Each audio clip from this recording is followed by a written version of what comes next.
ఇటు ములుగు జిల్లా తాడ్వాయి మండలం మేడారంలో ఉన్నటువంటి గిరిజన బాలికల ఆశ్రమంలో ఒక 10వ తరగతి చదువుతున్న ఒక విద్యార్థిని హిందీ టీచర్ కొట్టడంతో మనస్తాపానికి గురై 17 గోళీలు మింగైతే ఆత్మహత్య ప్రయత్నం చేసింది.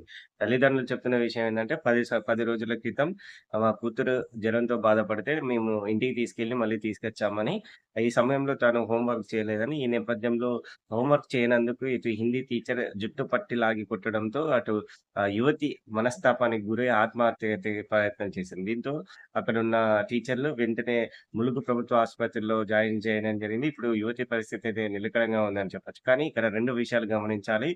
ఏ టీచర్ అయినా విద్యార్థుల మనస్తత్వాన్ని గుర్తించి వారికి చదువు చెప్పాలి గానీ, ఇలాంటి క్రూరమైన విధంగా అయితే చేయకూడదు. ఎందుకంటే పిల్లలకు యొక్క ఇప్పుడు చాలా మంది అయితే పిల్లలు క్షణికావేశంలో అనేక ఆహ్, కఠిన నిర్ణయాలు తీసుకుంటున్న నేపథ్యంలో పిల్లల మనస్తత్వాన్ని గుర్తించి పాఠాలు చెప్పాలి. ఇలాంటి చర్యలకైతే పూనుకోవద్దు. అదే విధంగా మరొక విషయం తల్లిదండ్రులకేంటంటే, చాలా మంది తల్లిదండ్రులు ఇప్పుడు స్కూళ్ళల్లో చిన్న పిల్లల్ని చిన్నగా కొట్టినా, తిట్టినా వెళ్లి టీచర్లు కొడుతున్నారు.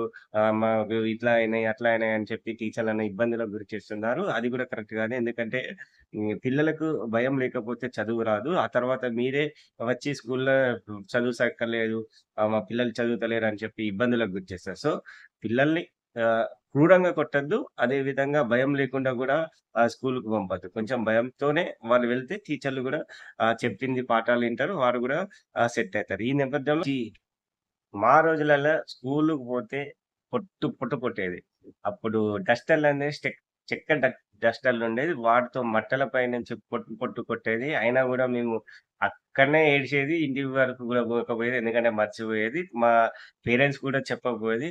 సో, ఇలాంటి తల్లిదండ్రులు గూడా ఆలోచించాలి.